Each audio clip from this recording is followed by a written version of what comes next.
Halo, Assalamualaikum warahmatullahi wabarakatuh. Selamat bertemu kembali dengan Ibu Yulian Oktaviani dalam video pembelajaran sejarah. Nah, anak-anak, pada kesempatan kali ini, Ibu akan membahas materi tentang penelitian sejarah. Dan ini ada di materi kelas 10, Kurikulum Merdeka ya. Silahkan kalian dapat memperhatikan. Nah, sebelum masuk ke materi, Ibu mau bertanya dulu nih. Apa sih penelitian itu? Ada yang tahu? Nah, ini dia. Penelitian adalah usaha untuk menemukan, mengungkap, menginvestigasi, dan menganalisis suatu fenomena atau kejadian dengan prosedur ilmiah. Jadi, ketika kalian melakukan suatu penelitian sejarah, kalian itu bisa dikatakan seorang detektif yang berusaha untuk mengumpulkan informasi sebanyak mungkin, menggunakan berbagai sumber untuk memperoleh data, dan selanjutnya kalian akan mengolah dan menganalisis data itu untuk disampaikan menjadi laporan penelitian. Nah, kalau seperti itu, apa sih penelitian sejarah itu? Ada yang tahu? Nah, berikut akan Ibu sampaikan pengertian penelitian sejarah menurut para ahli. Yang pertama, menurut Alfian. Penelitian sejarah menurut Alfian adalah seperangkat aturan dan prinsip-prinsip yang sistematis untuk mengumpulkan sumber-sumber secara efektif, menilainya secara kritis, dan mengujikan sintesis dari hasil-hasil yang dicapai dalam bentuk tulisan. Sedangkan menurut Donald Ari dan kawan-kawan, penelitian sejarah merupakan sebuah usaha untuk menetapkan fakta dan mencapai simpulan mengenai hal-hal yang telah lalu yang dilakukan secara sistematis dan objektif oleh ahli sejarah dalam meneliti, mengevaluasi, dan menafsirkan bukti-bukti untuk mempelajari masalah baru. Nah, selanjutnya penelitian sejarah menurut E.H. Carr, yaitu suatu proses sistematis dalam mencari data agar dapat menjawab berbagai pertanyaan tentang fenomena dari masa lalu untuk mendapatkan pemahaman yang lebih baik dari suatu institusi, praktik, tren, keyakinan, dan berbagai isu dalam pendidikan. Sedangkan penelitian sejarah menurut Jack R. Frankel dan Norman E. Wallen yaitu penelitian yang secara eksklusif memfokuskan pada masa lalu. Penelitian sejarah mencoba merekonstruksi apa yang terjadi pada masa lalu selengkapnya dan seakurat mungkin dan biasanya menjelaskan mengapa hal itu dapat terjadi. Nah, itu tadi anak-anak pengertian penelitian sejarah menurut para ahli.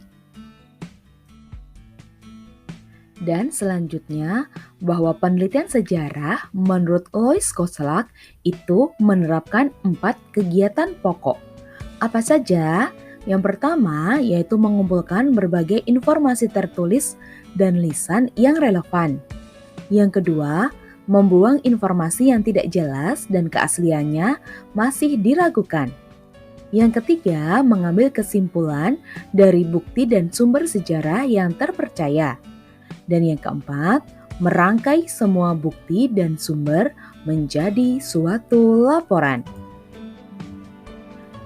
Dari pengertian penelitian sejarah, maka didapatkan bahwa tujuan penelitian sejarah ini tentu dilakukan agar membuat orang di masa kini sadar mengenai bagaimana kejadian atau peristiwa di masa lalu. Mengapa demikian? Nah, ini dia penjelasannya. Bahwa pentingnya manusia mengenal peristiwa di masa lalu yaitu yang pertama, belajar dari kegagalan dan juga belajar dari kesuksesan di masa lalu yang dapat dihindari atau diterapkan di masa kini. Yang kedua, dari peristiwa yang berlangsung atau terjadi di masa lalu, maka kita atau peristiwa tersebut dapat diterapkan untuk menyelesaikan masalah yang terjadi pada saat ini. Yang ketiga, peristiwa masa lalu bisa dijadikan sebuah ilmu untuk memprediksi suatu peristiwa atau kejadian di masa kini.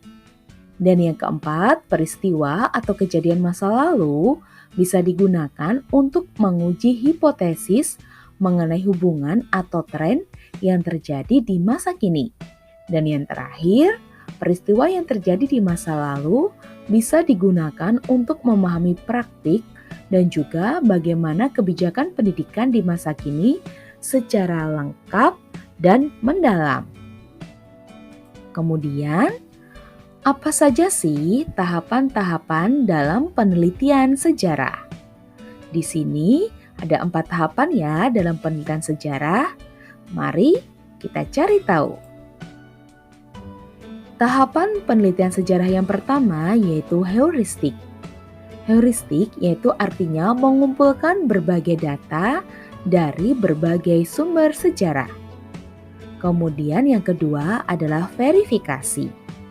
Verifikasi yaitu melakukan pemeriksaan keaslian sumber sejarah.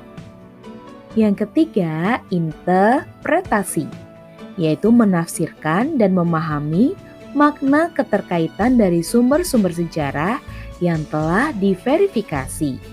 Dan yang terakhir yaitu historiografi, yaitu yang berupa tulisan atau hasil penelitian dan laporan sejarah. Nah, kalau sudah tahu 4 tahapan penelitian sejarah, mari kita kupas tuntas satu persatu. Nah, tahapan yang pertama dalam penelitian sejarah yaitu heuristik. Sebelum tahap heuristik atau pengumpulan sumber sejarah, hal yang perlu dilakukan oleh seorang peneliti sebelum melakukan penelitian sejarah adalah menentukan topik sejarah untuk diteliti.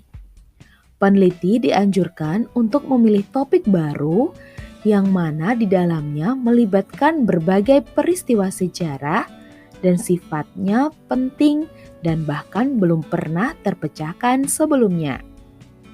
Pemilihan topik ini memang sebaiknya mencari yang menarik dan mudah didapatkan. Baru setelah itu, peneliti bisa mengumpulkan sumber sejarahnya yang mana dimulai dari mencari sumber baik itu dalam bentuk lisan, tulisan, dan benda pendukung lainnya. Sumber penelitian yang dikumpulkan bisa dari sumber primer dan sekunder. Agar bisa menemukan sumber sejarah, seorang peneliti harus bisa mencarinya pada dokumen-dokumen.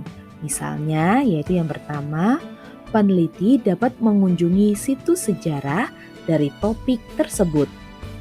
Yang kedua, peneliti dapat menggunakan metode kepustakaan atau arsip nasional. Yang ketiga, peneliti dapat melakukan berbagai wawancara untuk melengkapi data sehingga dapat menunjang terwujudnya sejarah yang mendekati kebenaran atau fakta. Dan mari selanjutnya kita bahas tentang sumber-sumber sejarah.